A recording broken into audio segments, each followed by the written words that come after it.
Thanks very much for, thanks to everyone for coming. A couple of things. Obviously this is going to be, I think, quite an interesting evening with a lot of views expressed. The first thing is just say, please be respectful to everybody. Give people time to talk, even if they're saying something you don't like. Is that okay for everyone? Yeah. All right. Another thing, two things actually. We're going to be videoing the event. Now, if there's something you want to say and you prefer the video to be turned off, just say so and we'll pause the recording. Is that okay with everybody? Yeah. All right, and one other thing, the table at the back here, just by the exit, there's a couple of pads.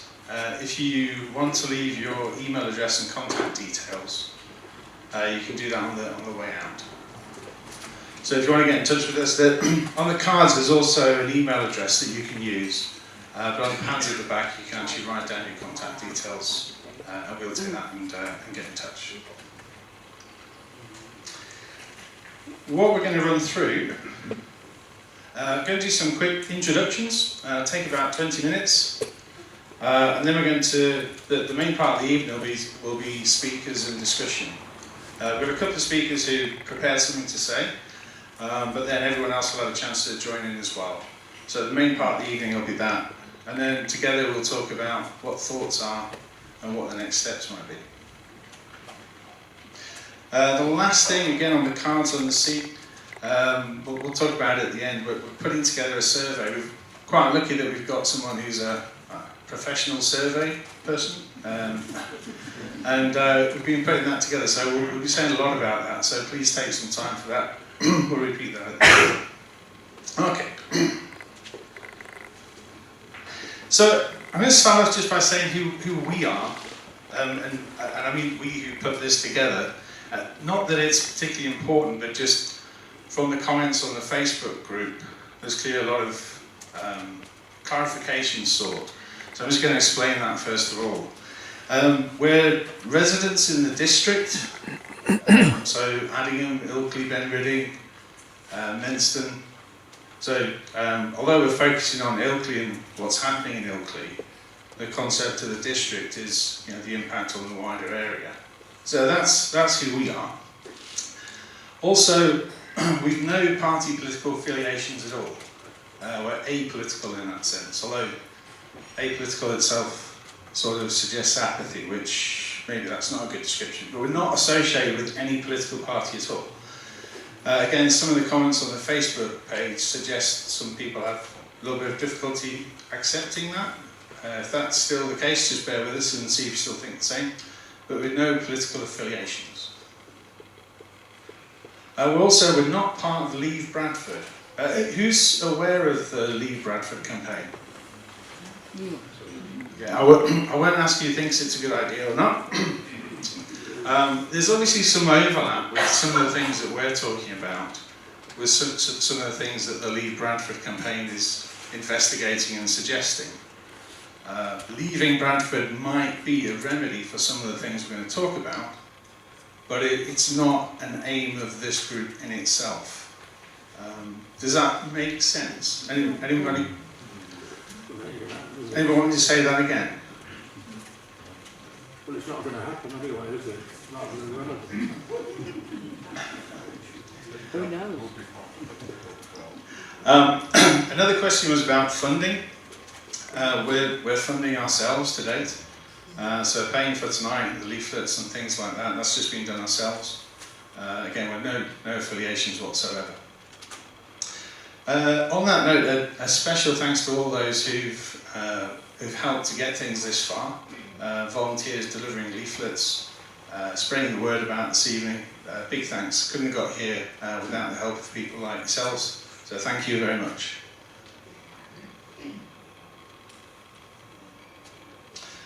So I guess just, I suppose getting to the core of what we're talking about tonight, there's four prominent issues which have come up over the last year, 18 months, 2 years. There's the closure of the recycling centre. There's changes and potential closure of the Lido. There's the process that we went through with the 20 mile an hour scheme, so the 20 mile an hour limit and road humps. And really, I guess, the money that was spent there, which wasn't being spent perhaps keeping the recycling centre open. And then the last thing is that the introduction of paid parking permits within the Ilkley area. So residents being asked to pay to park outside their own homes. I'm sure there's other things as well, but they're sort of the four prominent things that have been coming up, which really, I suppose, set this group in motion. If there's anything that's not on there that you think should be, then we can talk about that as we go through this evening. So what's bringing us together? This has been quite hard actually. When people have asked, what's this group about? What are you doing? It's quite hard to answer because it is such a broad tent. There are so many different issues that people care about. For some people it's the Lido, for some people it's the recycling centre, for others it's the road scheme and a lot of other things as well. But I think probably a real simplification, but the unifying factor is that the councils, certainly Ilkley and Bradford Council, are spending our money, not listening to us, and increasingly not providing services here. That's a gross simplification, but it does seem to sort of underpin all the issues that people are talking about. The road humps process was quite an interesting one. That highlighted some quite uncomfortable truths about the way things are being done in the town. And the closure of the recycling centre, I think, if you'll forgive the pun, seemed to be the tipping point for a lot of people. Who here feels that way? Yeah, okay. Anybody not feel that way? If you want to be brave and put your hand up? Okay, cool. Why do I say process? I say process because, sometimes you're in the minority, you have to go with the flow, but I think with the road humps in particular, it showed that actually, even when the town said no, very strongly on a number of occasions, the council were just not listening to what was being said. And that's quite an uncomfortable thing. So if you are in the room and thinking, well actually I was in favour of the road humps, I was in favour of the 20 mile an hour zone, that's fine. But if you just come away from the issue and maybe translate that onto an issue you do care about, say the recycling centre, it's the same process. So it's kind of the process which is the nub of the issues, more than any sort of particular details themselves. So yeah, sometimes you're in the minority, you need to go with the flow. Of course, everything has to be paid for. And I guess we're quite lucky here. We've got certainly, I'd say more than most, broad financial shoulders within the district. We can maybe pay more than perhaps other areas. But I suppose the question people are starting to ask is, has it gone too far? Are we actually getting a fair deal? And also, where will it end? The parking permit, the paid parking permit seems quite an interesting one when you think about it, because it's an open-ended mechanism to charge residents really whatever the council wants to charge. That itself is one issue, but if at the same time the council is not listening to residents, again, that's just uncomfortable. So really concerned about the process, about the way things are happening in the town, and the way decisions are being made. Does that make sense? Yeah. Mm-hmm. So I'm going to just conclude a few slides of sort of highlighting some interesting points before I hand over to Jim. He's going to go through some of the financials surrounding the road hump scheme. Again, just as an example of how these things are happening rather than the issue itself. But Bradford Council's funding situation has been going on for a number of years. And I think it's quite interesting that perhaps when councillors were pushing to spend money on things that the town didn't want, it was obvious perhaps that there were some financial issues coming up and some things would have to change. I think that's something that might be worth investigating. Also as well, I've included this, I don't know how many people have seen the note about the plans to put outdoor swimming in Bingley? Okay, so just a note, details on this are pending, so in itself it's not a, well, keep an eye on it, I think is all we're saying. So what can we do about it? I guess that's what we're going to be trying to find out together. What can we do peacefully, lawfully, respectfully, inclusively to try and change the situation? And I've just included some examples of perhaps where through groups like this, through activity of people in groups like this, things have maybe changed or moved a little bit. The most obvious one, I guess, is the Welsh 20-mile-an-hour scheme and the review of that, which is now taking place. Another example is there's a clean air zone fines in Birmingham. So many people refused to pay that eventually the council gave up trying to collect them. Also recently in Glasgow, again through groups like this, complaining, the plans to introduce evening parking charges by the council were reversed and taken away.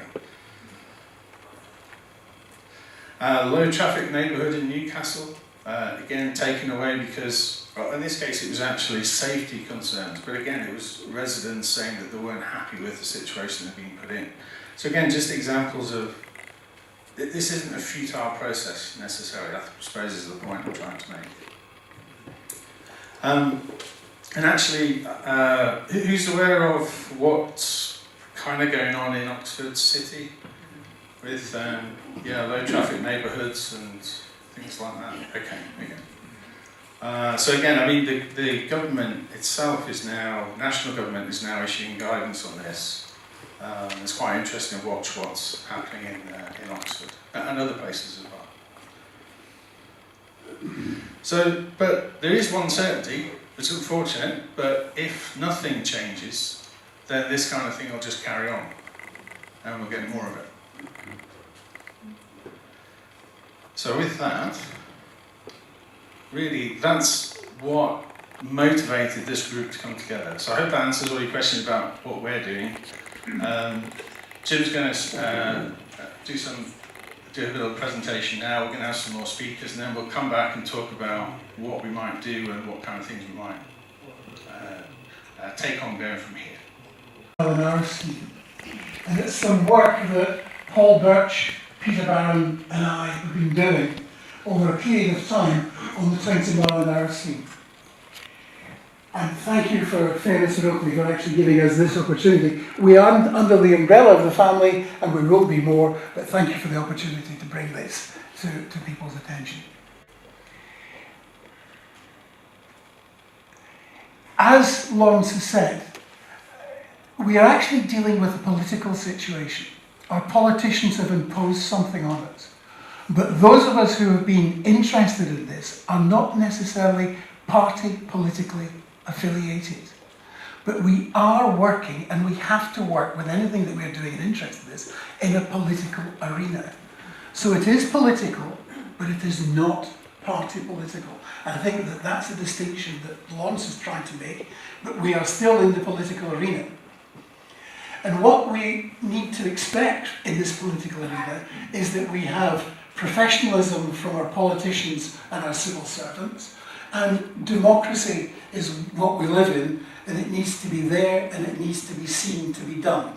So that's the same starting point as Lawrence has described to you, and the three of us take the same position. What really got us interested in this was the subject of the 20-mile-an-hour scheme, but The processes involved, again, Lawrence has alluded to that. And what intrigued us was there any data to justify this scheme? And was there any evidence based on that data to make the decisions that the politicians actually subsequently took to give us a 20-mile-an-hour scheme? And that led us over a variety of months to look at various things. We got interested in analysis of the speed that Bradford had measured.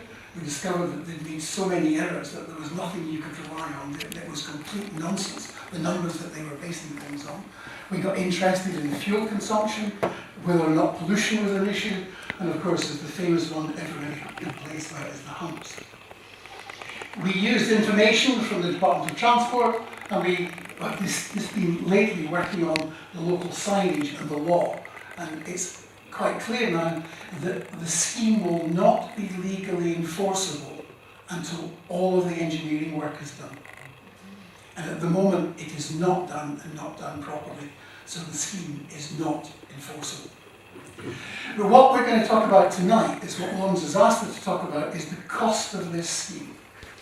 Now, when you say the word costs of the scheme, people will remember that there's been a lot of hoo-ha that Ilkley has actually been saying that they will contribute £87,500 to this scheme.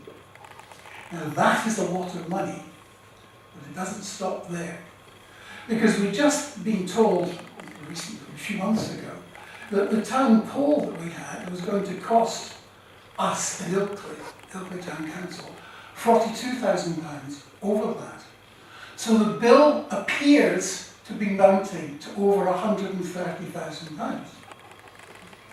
But that is not the whole story. And that is what I want to put to you tonight in trying to convince you that there's a problem. When we did our calculations to look at what was the true cost of this scheme, the number that we have got so far is £456,880. That is an estimate, I stress that. But it's an estimate that is on the low side, and as we get more and more information about what Bradford and Ilkley are doing, it is increasing. So we're getting to the point that we're reaching £500,000 for this exercise to install the 20-mile-an-hour zone with humps in Ilkley. Now, what I want to do for the rest of my presentation this evening is to show you how we got to this number, and to convince you that there is some real substance behind our estimates, so that it's not just, as the mayor would say, a load of nonsense. In order to do that, I think we need to take a step back, and again, Lawrence alluded to the fact that we're not dealing with just one thing, we're dealing with something over a long period of time. The idea of the 20-mile-an-hour scheme goes way back to earlier in 2018. And every year since then, something has happened to develop the scheme, to change the scheme, to do things to the scheme, right up to the present day, and in fact beyond. And if we look at exactly what has been going on, it was in about 2018 that Ilkley Town Council started to consider that we wanted to have a 20-mile-an-hour scheme. But in 2019, Bradford Traffic Department did a survey of the speeds of traffic in Ilkley, and they determined that the speed was relatively low. It was not a problem. Vehicles did not, on average, travel in excess. There were very few accidents, and as a consequence, Ilkley was a low priority for any traffic calming measures that were in the books or in the wind coming from Bradford. So no action was to be taken as a consequence of Bradford's initial survey. Ilkley Town Council didn't agree with that. They continued to review it in 2020, and then, by work of SIL, they actually found 87,500 down the back of the sofa, basically. This then, they argued, would be matched with Bradford, and they then, by doing this, changed Bradford's policy, and Bradford then put in match funding. And this gave the scheme the go-ahead. At that point, it was on the go. That then triggered planning, design, legal agreements and contracts. A lot of work and a lot of lawyers and a lot of people involved. And if you mention the word lawyer, you can see that the tools are starting to ring. So the contract was then signed at the end of 2023, and only then did the system kick in to ask people for their real opinion. There were surveys involved, there were meetings held, and of course they had the town meeting, the town hall, and everybody was starting to protest about this after the contract had been signed. And then work commenced in 2023, and we've all seen the consequences of that. But that's not the end of it. The Department for Transport insists that there must be a post-installation survey. That means that Bradford are going to survey again all the roads that they surveyed before to check that things are working. If they don't do that and they're not working, the police will not give a tick in the box and say it's enforceable. And there will not be what's called a completion certificate signing it off. And if that's the case, it will not be legal. We will be having a system whereby we've got signs and humps, but they mean nothing. They're advisory. You don't have to obey them. So, what about the costs? Well, I've mentioned the two costs that immediately come to mind. But in this timeline here, and all of these things that have happened, each of them can be associated with a specific job or function or activity that has to be paid for. The traffic surveys, for example, were done by an external company, so therefore that's been a sum, and we could estimate that. We've spoken to the company. And if you go through the list, Bradford staff need to be paid. Nobody does anything for nothing. And as you go through this, there's been planning. A lot of freedom of information requests have been in, so there's somebody working full-time answering freedom of information requests. So you can see there's a lot of activity that has to happen and has been happening that doesn't happen for nothing. So how do we then find out how much all of this is costing? Well, the three of us asked Ilkley Town Council for a costing. They couldn't do that, but they passed the question up to Bradford. And what have Bradford done? Well, there's no response to date. So what we have done is elaborate on this in our spreadsheet that I'm going to show you in a minute, and then come to this number that we've come to. Now, I'm going to apologise for the next slide, but I'm not going to apologise for it, but I will apologise for it, and you'll see why in a second. This is our working spreadsheet. Now, nobody, even in the second row, can read this. But the point about it is, firstly, it's available if you want it. Lawrence, I think you said you might put it on the website. If not, contact us and we're happy to give everybody and anybody the actual Excel spreadsheet itself. But what we've done is we've taken years, 2019, 21, 2, 3, 4, 5, up to 2025. In each of the years, we've identified major functions that were going on in that year. We've gone to our data sources that we can, which are either freedom of information, town council minutes, or estimates, which you can easily work in the back of an envelope. And these are put in this column here. We've tried, thanks to Mr. Milner, to identify and give some more detail as to what these numbers actually are doing. And in even an attempt to give further detail, we've actually got a series of footnotes that will explain exactly where our sources of information came from. Now, just to show you how this has been worked up, and the thing, let's take 1 year, which is 2023. And if we look at this data from 2023, you can see that we've included staff elements for Bradford, and this is the year of the town meeting and the town poll with the costs that are there. But I want to use this to also illustrate another element of these costings. And this is to do with a public consultation that Bradford had to do with respect to some humps that they had planned to put in Ilkley. They discovered that their design was wrong, the size of the humps were wrong. But in order to put proper humps in, they had to go through another whole series of consultations going back to square one. They had to put up notices, they had to make consultations, and people had to agree or they had to feed their information back. Because this was a problem with what they had done, they sought legal advice. The survey was done, and after the survey was done, Bradford Traffic asked the legal department, can we go ahead with this now? And the legal department said no. So that is why we lost 16 humps, because of a mistake, because of a legal hold-up, but money was spent simply because of a cock-up. Apologies for making the term. But it shows that the budget continues to grow for things that you didn't expect, such that in 2023, the number that we come up with is in excess of 71,000. If you add that then all up for all of these years, you do come up with the sum of £456,880. This is an enormous sum of money, and as Lawrence has argued, it could have been spent in other directions. Who is paying for this? Well, we are. We're paying for it in our council taxes. Or if you go round another loop, we're paying for it in our taxes, which comes back in subventions to the councils. So this is our money. We should be responsible for what it does. But as Lawrence has picked up on, what do we do now? We might not get rid of the humps, although there's a possibility.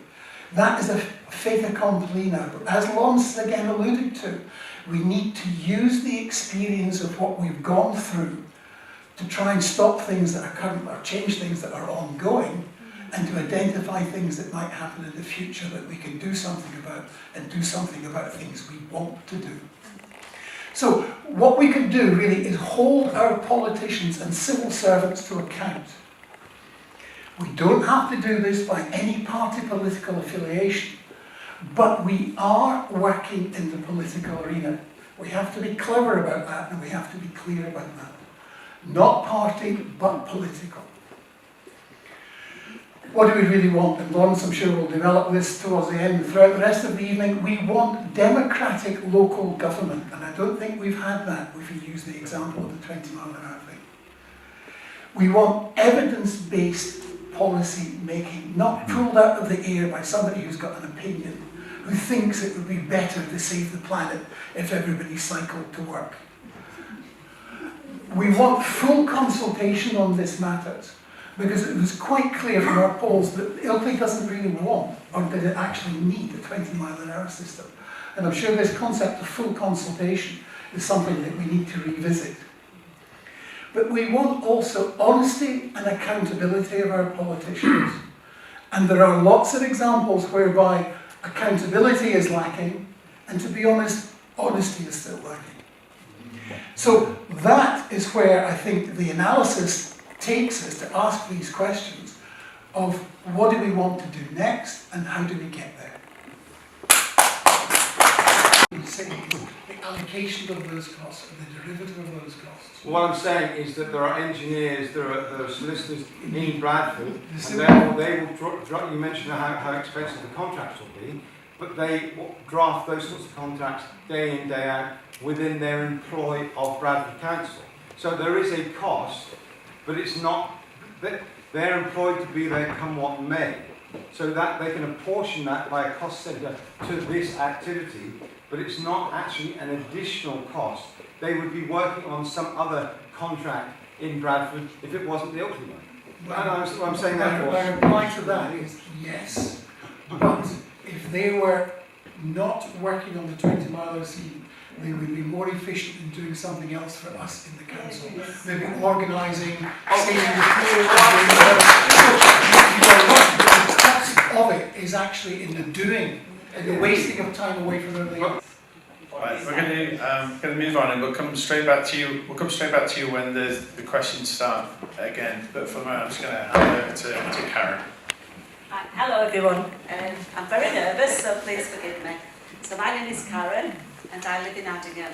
I was born in Halifax. My husband in Bradford, and we both lived and worked in those areas up until 2009, when we moved over here to live and to run our own business. The Bradford area I spent most of my life in, particularly up to the mid-1990s, was great. Now it is a pale shadow of its former self, whereas areas such as Leeds and North Yorkshire are still flourishing and doing well. The common denominator for that decline for me has been Bradford Council And as their influence grows, and particularly after that has been happening recently, I fear for what the future might hold for places like Ilkley, Burley, Addingham, Menston and Silsden. Last week I was working in Bingley, and when I'd finished decided to visit Bradford city centre to take some photographs in advance of next year's City of Culture. I wanted to see for myself what they were doing to make the city ready for the event, but what I actually saw in photographs saddened me. The majority of premises were boarded up with to let signs everywhere. Although it was midweek in the afternoon, the streets were virtually empty, with very little sign of commercial activity, but plenty of drug users, homeless people and beer drinkers simply hanging around on benches and in doorways. In the places where I felt safe, I photographed and also chatted with some of the people there. One man, a lifelong Bradfordian, sitting alone with a can of lager, told me that at one time Bradford was the richest city in Europe, with more Rolls Royces than any other in the world. A couple of local men said they too had been raised in the city, adding that the council were either stupid, corrupt or both. They couldn't understand why so much money has been sent in the City Hall area, as they themselves wouldn't dream of taking their families there, because it was, in their words, full of druggies. As a child, I would go with my parents on Saturdays to Betty's Tea Room and to the Windsor Victorian Baths. Yes, we had the stuff that Harrogate is now famous for, and more. We had fabulous indoor markets housed in beautiful buildings. All the major high street retailers, multiple department stores, cafes, restaurants, brilliant pubs and nightclubs. Virtually all now gone, and I fear never to return. We had the superb Odeon cinema with its twin copper domes, replaced in the 1990s by the cinema in the Hollywood Bowl complex. The old building became derelict with trees growing out of the walls, all boarded up and covered in fly posters. But for the City of Culture 2025, it was being restored at a cost of £12 million, which, according to the TNA, Telegraph and Argus, should I say, has risen to more than 20 million. The agreement was that the NEC were going to rent it and turn it into the event venue of the North. Well, now, apparently, it looks that the agreement is up in the air. So what next for that building, and what next for all those millions spent on it? Yet all over Bradford we see clean air zones, 20 mph speed, calming areas, empty pedestrian precincts, and a smattering of largely unused cycleways. Streets have been blocked off from traffic and major roadworks abound, resulting in the few remaining thoroughfares being choked with traffic.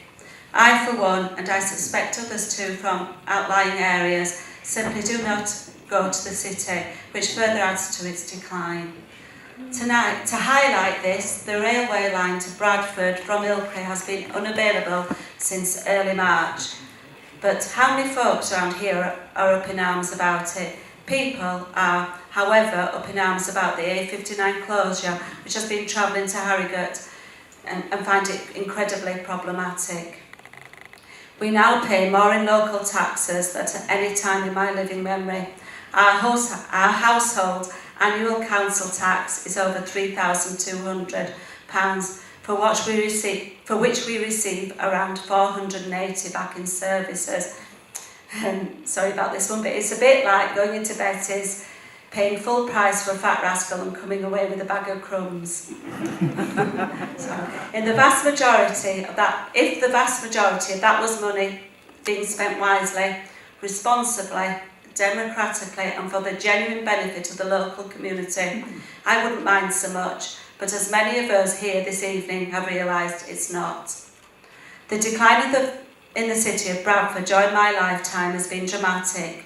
In the 1980s and early 90s, the centre was still buzzing, vibrant and prosperous, and I feel the rot set in during the mid to late 90s before hitting warp speed after the year 2000.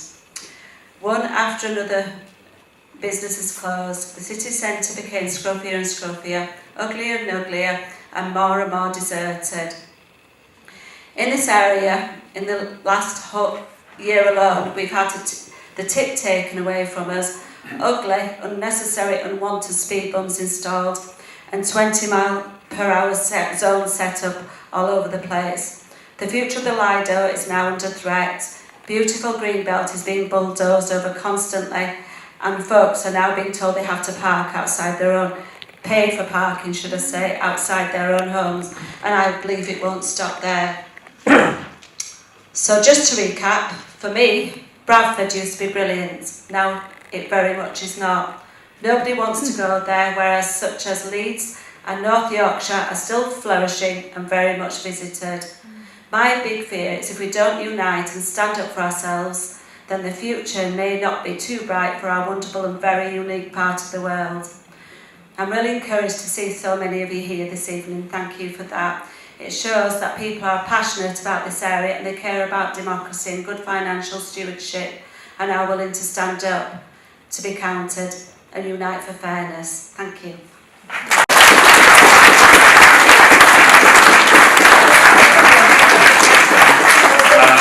So this gentleman here. Hi, my name's Alan. I've lived in Ilkley for 42 years, and only in the last 2 or 3 years have I felt the need to get involved in things like this today. I'm a very happy family life with children living in the area, but I fear for them. I hadn't realised when I first came out here I was going to come to an accountants conference. These arguments are nonsense. Whether it's £465,000 or £300,000 in your spreadsheet, I don't care. It doesn't matter. It just indicates the scale of the thing being out of control. Yep. With regard to the young lady, I hope you don't mind me calling her a little lady. Oh, I love it. I go walking around lots of places, Bradford, Calderdale, Leeds. Every time I go to Leeds, I see new buildings, I see prosperity, I see all the things that I don't see in Bradford. I wander around Bradford, it's even worse to describe. You go around the university area, you go around certain parts, plastic bags, rubbish, it's horrendous, absolutely horrendous. Bradford, I'm not hearing a Bradford Council bashing, but it's symptomatic. They are out of control. Yep. The finances are out of control. The sooner we can take control of these things and do what is right for us. Now, Ilkley Town Council. I actually thought Ilkley Town Council's job was to deal with a lot of the stuff you're talking about tonight. So where are they? Anybody here from Ilkley Town Council want to answer this? I don't know. I'm absolutely non-political. I think at the moment all political parties are failing badly. Yep. I'm Absolutely. non-political. What I see is Bradford hopeless, Ilkley Town Council hopeless. Good wishes in what you're trying to do tonight. Thanks. Brilliant.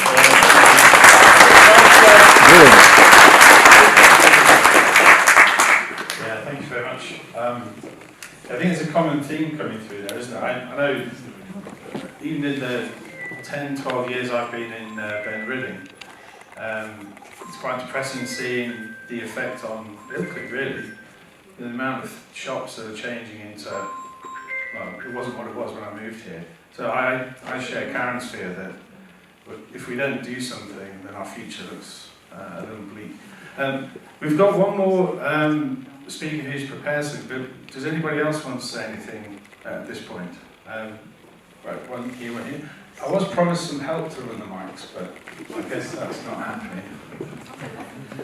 Hello, good evening. My name is Paul Bourgeois. I've lived in the area for 45 plus years Hold the microphone. and have businesses still operating in the area. The title of your endeavour, Fairness for Ilkley District, is beautifully apolitical, and I actually commend what's brought you to this point already.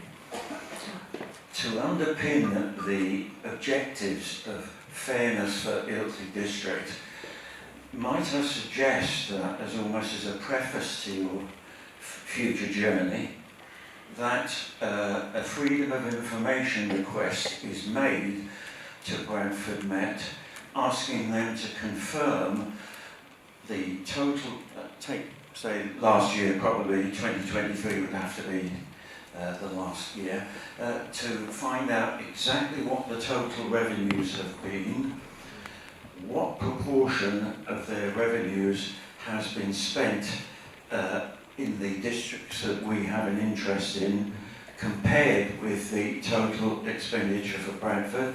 I think that might then quantify the thing that we've all spoken loosely about for decades now, which is we feel that we're being shortchanged by Bradford. If we could go forward with facts as to the disproportionate amount of revenue that has been allocated by Bradford Met to districts other than those that we're interested in, I think it would be a powerful tool in our armoury to go forward with this whole endeavour, which I can congratulate those concerned for. Thank you very much. If you pass the mic on to Pam at the end. And indeed, I don't know how many people have looked at the website, but there is, we've put some articles together to get things kicked off. One of those is actually how to conduct a freedom of information request and sort of some guidelines about how to do a good one. I'm very keen to actually get everyone involved in this, so yeah, please sign up, or even if you don't sign up, if you've got an idea for an article for something that can show, just show what's actually happening, and get the evidence and get that out, or even just have the idea, yeah, please submit that. You can do that. Hello, my name is Pam. I think a lot of you know me already. I would agree with all the things that you're doing, and I'm glad that there are so many people standing up to help do it. But I would like to remind you all that just like our taxation, richer people are there to provide money for those in poorer circumstances. And the largest expenditure that Bradford Council has is looking after abused children. Now, the money spent here in Ilkley on the 20-mile-an-hour zone and the humps would have looked after more than one child for 1 year. And we have to get all these things in proportion. I agree with the comment about the costings. Those people would have been working on another project, but they weren't. They were spending their time working on this project. And I think that one of the things, we are apolitical, but I think both councils, both Ilkley Town Council and the City of Bradford Metropolitan District Council, have both become highly politicised, and that is what is causing the problems. Here. Yeah. So, anyone else at this point?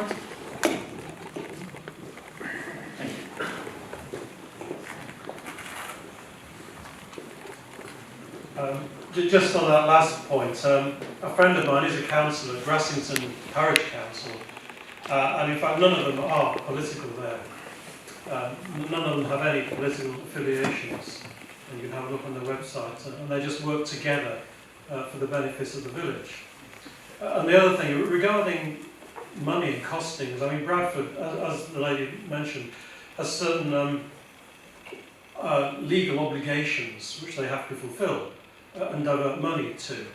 But then it becomes a sort of blame game, because central government is not funding cities in the same way it used to. And so they then point the finger at central government, and they say, well, we have to spend this money on this, but central government is not funding us in the way it used to. So I mean, that is very difficult to solve, because you're then dealing with a national government. It's something we can't resolve here.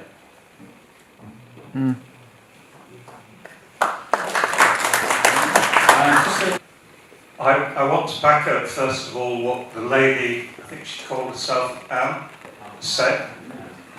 Sorry, misheard. If you read the Director of Finance for Bradford's report on the finances when the government, when they were about to go into potential administration, it brought tears to my eyes. I worked in local government for 18 years. I worked in private planning practice for the remainder and continued to do a bit. And I've lived in Ilkley and now in Addingham and Wharfdale for 40 years. Bradford spends 85%, I think that's the correct figure, of its money on adult and child social care. And to top up the deficit for those social services, they had to go to the government. There is no doubt, and I'm trying to be apolitical, but the government are largely to blame. Bradford did not make the mistakes of Birmingham, Croydon, where Croydon spent money on office investments. Birmingham made a huge miscalculation on their funding of, it's mainly women, wasn't it, who said we want equal pay.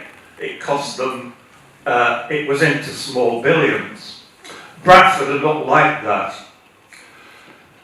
Compare Leeds and Otley, which I call the Northwest Frontier, and Ilkley and Bradford, and it is an outlier. It's a relatively rich and relatively old, and I can speak firmly on that now because I'm one of them. Yet I'm still doing a bit of work. I did an area plan for Ilkley as part of my consultancy work. A certain amount of housing needs to be accommodated in Ilkley, in my view. If you want fairness, we need affordable housing for younger people. These meetings, I'm looking round and there are a few, what I would call young people here tonight. I'm talking sub 50. They don't tend to come to these meetings. Ilkley is dominated, and I hope your group won't be dominated by old people, and I speak as one. We need the young people involved. If you look at Climate Action Ilkley, which I've got a parallel involvement with in Addingham, they're the ones getting on and doing things, and they have achieved wonders, and they continue to do so. Take a leaf out of their book if you want to get somewhere, but you've got to get the young people involved, right down to school children. To be honest, sixth formers, fifth formers. Ilkley is not, mustn't be, a posh enclave, which people perceive it to be. Voted the best town to live in the UK. Where can you come and live other than knocking a house down? And if you're a multimillionaire from London, you can build a new one or two on it. That's what's happening at the moment. Look at the realities.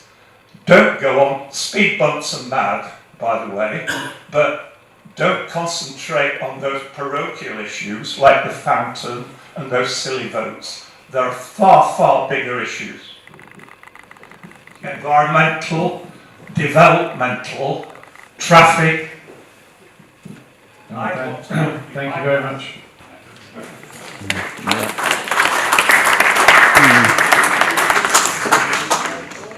So it just sort of strikes me so far that I mean, one thing that we're not talking a lot of, it's not a criticism of anyone, we're not talking a lot of is perhaps what do we do about it, and that's actually quite expected and deliberate.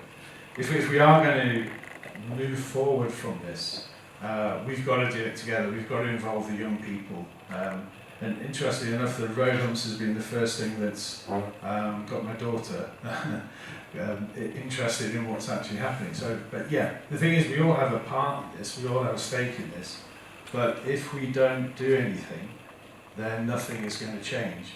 So going forward from tonight, we didn't have the intention of going tonight sort of saying what solutions might be. We have some ideas, but really, if we try and just do that on our own, that'll certainly fail. It has to be all of us. So going forward from here tonight, it will be thinking about what can we do to be there and to flourish, because in terms of the looking to the future, there will be many more things. Sadly, to sort of contradict the gentleman who spoke a couple of turns ago, I think many of them will have environment and sustainability badges on top of them to justify them. But I think it's important for groups like this to challenge. Other thing I wanted to say about next steps is that, in one way it would be, it's really weird to try and campaign to say, we want to remove 20 miles an hour zones, as if you say we want faster traffic in our suburban streets, etc. On the other hand, what a powerful message that would send to Ilkley Council, to Bradford Council, and other councils trying to do that kind of thing, if such a campaign were to be a success.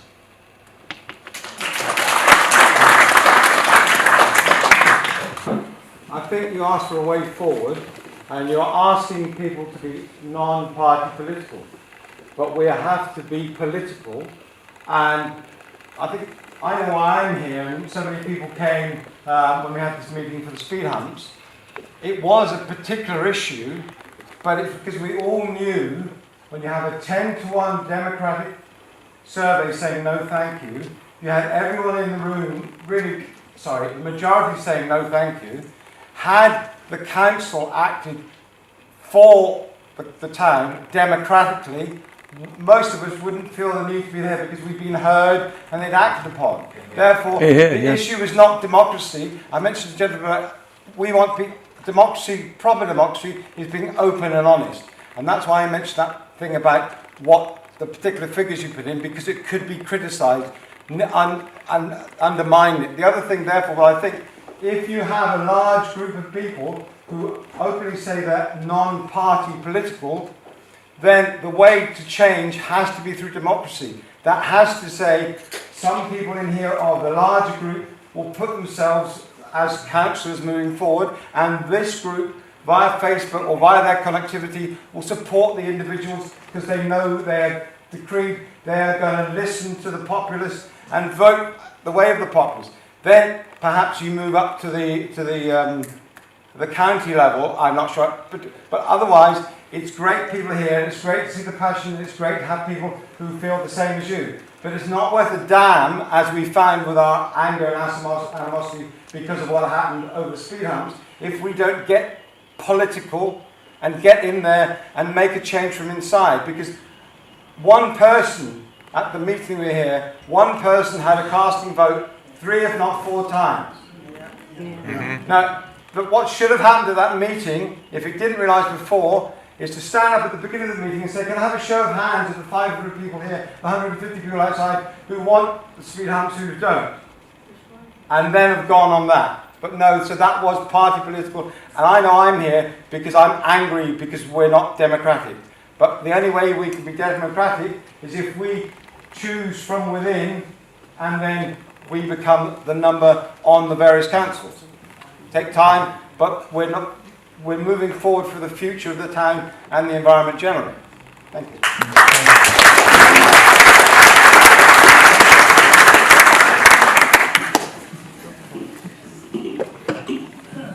My concern is not what has to change, but we have to keep what we've already got. I rather think the tip was almost arbitrarily taken away from us.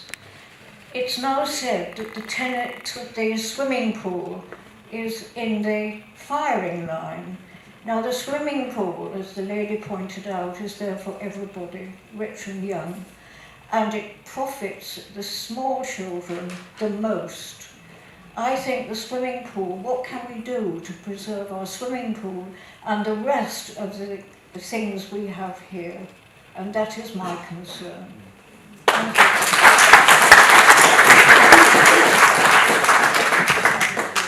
Hello, good evening. My name is Mike Ridgway. For 8 years I served on Ilkley Town Council, so I know the workings of all that organisation. I would like to direct my attention to Bradford Council. Now, what I did was I was the director of the largest manufacturing business in Bradford for 40 years, and I retired as a managing director. The situation, like any organisation, and Bradford Council is no exception, is when they're under pressure financially, they should examine them themselves. Now, how many people know how many councillors there are in Bradford? Well, I can tell you, there's 90. 90. Do we really need 90 councillors? All funded separately. So that's one question. What's about the asset disposal programme? What are they doing about that? And are they actually thinking through a strategy on it? They can make wild investments. We have the shopping centre here in the car park, purchased by Bradford Council. Apparently it was done by under a tender situation. But what's happening now? Nearly half the places are shut. So that's a big cost. The other cost, of course, Bradford Council have is that of pension provision. All the people employed, all on their nice not final salary, defined benefit pension funds situation. There's a big escalating cost there. So although when we sort of mustn't hold our back about Bradford, they need reminding that there is a real commercial world outside and they should start to follow some of the examples. So my view is, and I know it's going to be bordering on the political situation, that Bradford need to be held accountable to its residents about their spending and also about their attitudes. And I'll give you a very brief example. Many years ago my wife was involved in the extension of the conservation area and she defended it against Bradford Council being not very happy about it. Turned out in the end that they didn't fulfil their correct procedures, so she went to the local government ombudsman to complain about Bradford Council had not been doing what they should have done. That upset the situation in Bradford and they had to start writing reports and all the rest of it.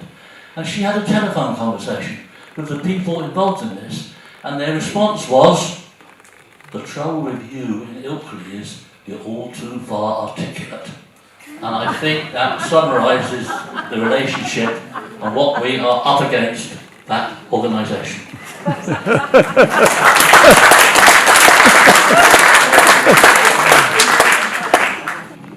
Thank you. I think from everything we've heard this evening, it is my view that this body that you have set up is exactly the right way for us to constructively proceed as a community from this point. To take it out of the realms of politics has to be a primary objective, and the way you've set the debate, the constitution out, that looks as if it could well achieve that end. And I think in feasibility terms it really is the only constructive way to go. I could comment all night long about some of the things that have been said, but on a general note I would also remind people that, or further the point that was made over here, that Bradford Council need to start acting as a business. I have worked in organisations where I've been required to achieve a 10% headcount cut at any point in time. No ifs or buts. The organisation couldn't afford to sustain the then existing overheads without reducing its own expenditure, and particularly in terms of headcount. I haven't read, I may stand to be corrected, but I haven't read or heard anything about Bradford reducing its headcount, creating better efficiencies. And that reflects then in their culture of jobs worth, people hanging on to their jobs and trying to create the sort of problems that we find ourselves the victims of. Certainly with regard to the car parking fiasco and the way the vote was completely ignored, an absolute shambles of democracy. But the planning department as well is out of control, absolutely out of control, frustrating so many potentially constructive developments in the area. The whole culture of the council is hanging on to their jobs. And I think however we can constructively address that and keep it in the back of our minds, I think so much the better. But in summary, from everything I've heard this evening, I think the need for your reconstituted Fairness for Ilkley District Committee is the only sensible way we can make ourselves heard constructively from this point onwards.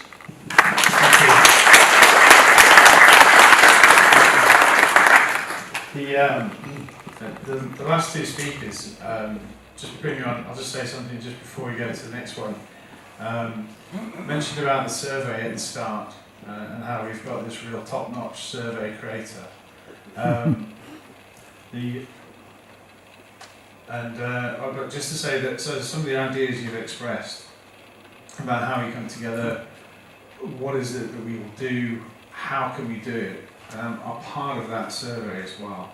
So really do encourage you, fill the survey yourself, take some of the cards, pass them on. The more ideas and feeling that we get, that what will we do as a group together to attain that critical mass and have the most impact is really critical, and that is wrapped up in there. So I just want to say that. And then yeah, I mean, you all like talking about young people. I just had a couple of quick questions for you. I mean, there's several councillors in the room, so you can't hide. You're talking about council budgets, you're saying we pay for them. Well, I mean, I did my A-level politics today, 25% of the council budget's paid by council tax. So actually all the money comes from London, really, where all the income tax comes from. We pay that as well. We pay that as well. Yeah, no, we all pay council tax, I get that, but we're not actually paying for things in Ilkley because it's all paid for by central government that paid 75% of the stipend for the council expenditure, is the truth of it. From income tax. Where does the central government get the money from? Good question. Where do you think most of the income tax comes from? London, where actually the highest earners are. Who pays out the most tax for the worst services? It's not Ilkley and Bradford. It's just not true. A couple of other questions for you. Obviously, since 2011, I was only, 6 or 7, so I don't remember. But you've cut 350 million pounds in austerity cuts. And here you are saying, oh, I don't know where all the money's gone, they can't afford to spend money on things. A couple of other questions. You're talking about a democratic mandate, you say, oh, it's all about democracy. You talk about Clark Foley Centre, there's 650 people, and according to the census, there's about 15,000 people in Ilkley, and obviously democracy, the majority. And, 650 doesn't go over 1,500. Everyone could have turned up. Everyone could have turned up, but you know full well the Labour Party was boycotting it, as were several other political parties. So when you say it's not party political, there wasn't any councillors from any other party except from the Conservative. So where were the other councillors? You're shaking your head. Was there a single councillor from a non-Conservative party? The survey, there were 842 people said no. I'm not 81 said yes. Now, I haven't been to school a long time since I've been to school, but that sort of is a 10 to 1. Now, we weren't talking about small margins. But you're talking about a parish poll where most of the people who voted for it hadn't turned up.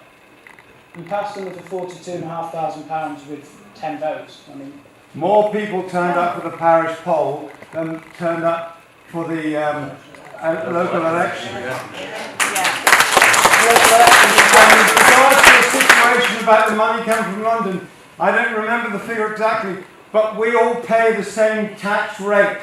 Do you know how much people in London get paid, get services, and they get per head in London? It's about 4 times what we get up here, but we still pay the same tax rate. But the point I'm making isn't that they pay a different tax rate. The point I'm making is the money they spend doesn't go to services. They get more for their money. Because they get more statement of facts on. I'm not disagreeing with you, but I'm saying when you look at Bradford and 25% of the people are under the age of 18, how are they going to be paying for local services? You can't ask a 12-year-old to pay for their social care that takes them out of an abusive home, can you? How can you shake your head and say, oh, no, they should be paying? 25% of the people aren't even of an age where they can pay income tax. So how are they paying? So they're not for charging services? income tax. That's why it's worked out that those of us who work pay proportionate of our earnings based on the whole population. It's called community. But the community doesn't extend to Bradford as a whole, because the point you're making is we could spend the money elsewhere. We need to have this discussion outside here. I think we're boring other people. Mr. Chairman, I think my only other last question, just political, which is exactly what you... Well, we're talking about politics. At the bottom of this here, it says, if it's party political, we are not interested. Do you want to, 6 or 7 people say, I've got something political to say, do you want to please can I stand up and say it? And no one's taking the microphone. Yeah, no, I'm just finishing what I'm saying, if that's alright. So, does anyone actually know what the statutory services councils have to pay for are? No? Okay, so the services councils legally have to pay for, you've got elections, obviously, housing advice, waste collection, which in this case they haven't. You've got street cleaning, tax licensing and building control. So they haven't paid for them, which isn't fair. I agree with you, but I don't agree the way to do that is to spend another £40,000 to do a poll that had absolutely no impact on anything. Would you consider putting an article on the website to elucidate to all that? It'd be good for people to know, I think. Can I just... And can we move on to... I'm going to say this, and then I'm going to say this, and then I'm going to leave. People here are surprised there aren't young people in this meeting today. We are all of an age. I sat here, messaged my wife and said, you know, I'm pretty young, I'm 70 and more. Is there any surprise that young people don't come to meetings like this when the minute this young man makes his point, whether he's right or wrong, he is harangued and interrupted, and it's pretty obvious where all of this meeting is coming from. And therefore, are you surprised that a young chap like this is one of a few? Because I'm not. I joined this at the very start. But now, I'm going. Thank you. Bye-bye. I just had one very, very last point. I promise you this is my last point. Very quickly. You say all Bradford councils are funded by the taxpayer, and that they're paid a salary, etc. There's 90 of them, it's too many. Well, they're not paid by the taxpayer, and they aren't paid a salary, as I'm sure Mr. Lloyd, who is a Bradford councillor, could testify to. Okay, thank you. Steve? Sorry, could I just make 2 points? Your intervention has been very powerful and welcome. Can I make 2 points? Whether you or other people like it or not, a people's poll is part of the United Kingdom's democratic architecture. So you can't get elected in a council election and say, aren't the voters wonderful, they elected me, and then when the voters are unhappy with the policy that you are pursuing, and they exercise their democratic right to call a people's poll, a parish poll, you can't then say, that's a bit of democracy I don't like. You've either got to take democracy in its entirety, you can't just pick and choose the bits you like. And can I ask you a question, since you make some very good questions, very good points. Is it right that a wealthy town like Ilkley, with an enviable road safety record, should take money from Bradford to improve an already safe environment, when we know there are areas in Bradford where the traffic hotspots and the traffic black spots, people are getting killed and maimed? Is that fair? I don't think so.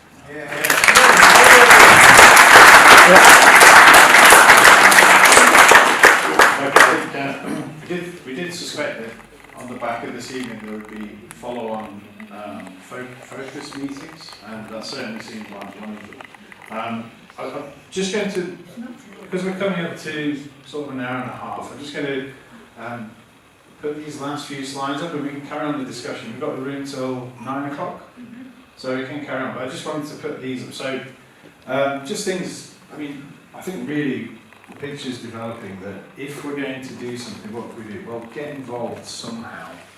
If you don't want to get involved with this group, that's absolutely fine, just get involved somehow.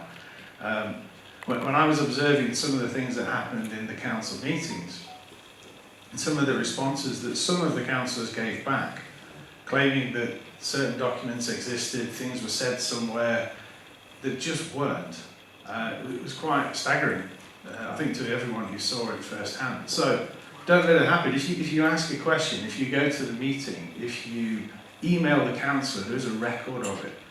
That councillor can't say, I didn't know, I thought it was something else, or just make some bland statement. So yeah, get involved somehow.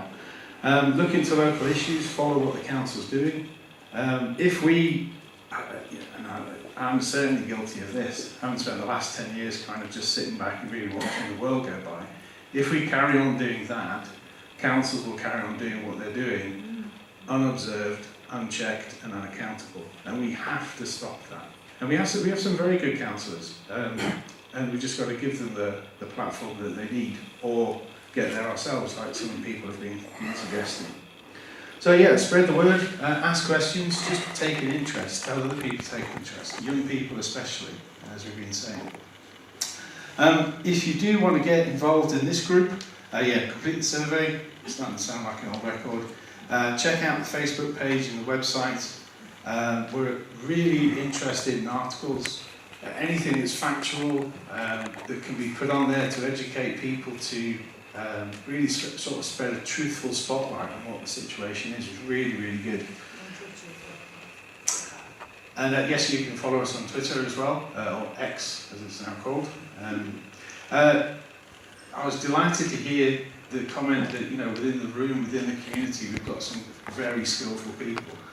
We've got some wonderful people in the group already, but we really would appreciate help with more. So if you've got something that you can contribute time for, a specialist skill that you think, social media or something like that you think could really help, we're really, really open to getting things moving. And let us know what more we can be doing.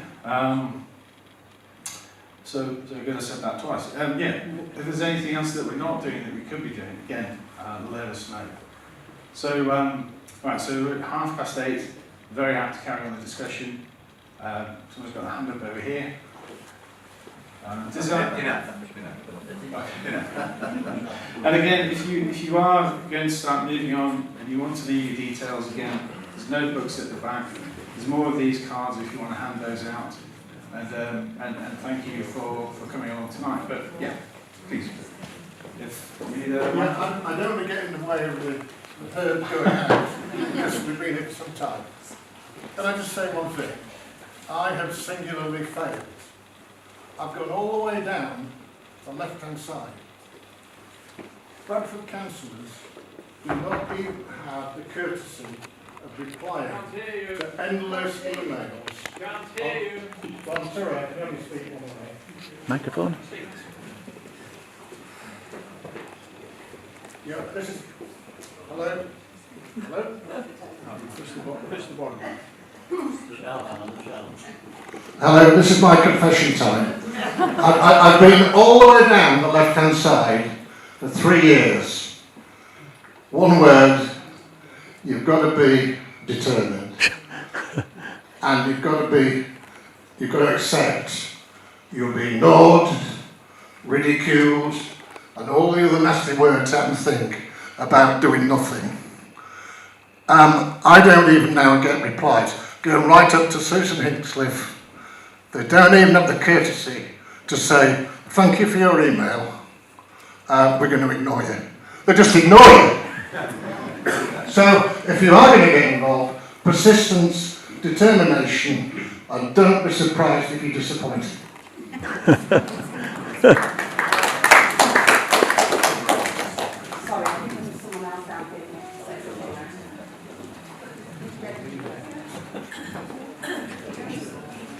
Hi, my name's Chris and I've lived in Ilkley for at least 50 years. I think the meeting and the movement should be heartened by what's happened tonight, because it's happening all over the country, particularly in Wales and Scotland. because elected representatives, whether at parish level or Bradford level, are focusing on narrow issues and political correctness, and they're not delivering what the silent majority wants. We're just being ignored. So if you look at YouTube, as I do, all over the country, groups are popping up and rebelling against things that the councils are doing and that the governments are doing. And a lot of people are putting a lot of hard work into holding councillors and politicians' feet to the fire. And they're doing this by attending terminally boring council meetings. And it takes true grit to do it, but people are doing it. As I say, have a look at YouTube and you'd be astonished how many groups are popping up all over the country because of this dissatisfaction. Thank you.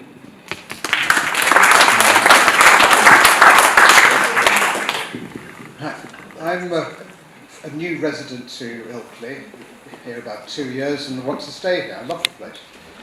And I absolutely agree all of the aims of this organisation, of the fairness campaign. And yes, we must be determined, we must get involved. But I just wonder, with the 4 particular points that have been made about the Lido, the speed humps, etc., isn't there a 5th, which we've all touched on, that we are the sort of the honeypot, the sort of the go-to bankers for Bradford Council, a bankrupt council, is going to where the money is, and we'll go on and on and on. So we've got to do something to fight back against it.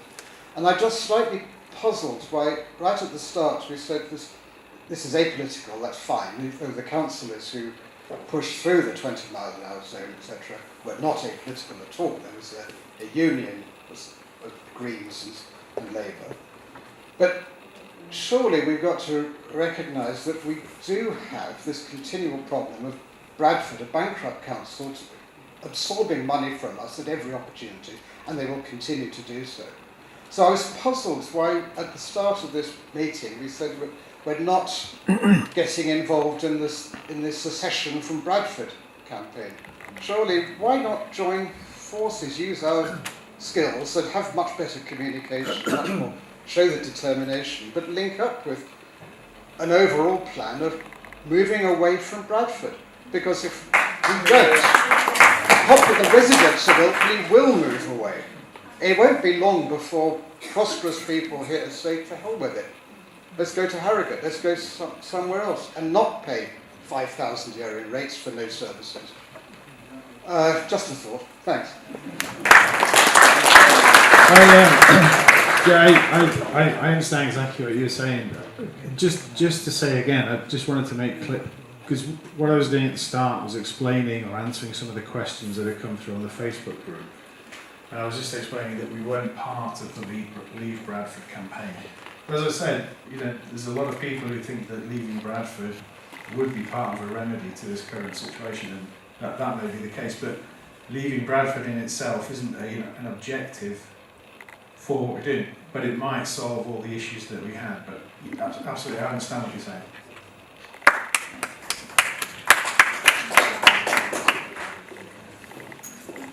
So after this meeting, what are you going to do? So the question was, after this meeting, what are we going to do? So we're going to process and analyse the thousands of survey answers that we'll get. And then really, part of that will get people's input into what is the issue for them? What is their background? Maybe young people have different issues than the older generation. Just to get and understand that first of all, we're going to do it right. That we're not sort of going to set out in a little echo chamber of our own and take on board everybody's ideas. Also, as part of that, what do people want to do? I mean, the gentleman just said, about leaving Bradford. If 99% of people say we want to leave Bradford, then that might be something that the group takes up. So I guess the answer is to get an idea of what we as a community want to do and are prepared to do. A lot of people didn't want the speed humps, but they still got them, didn't they? Absolutely, absolutely. The comment was a lot of people didn't want the speed bumps, but we've got them anyway. Absolutely. Yeah. That's because we have faith in the local council, which has obviously been misplaced.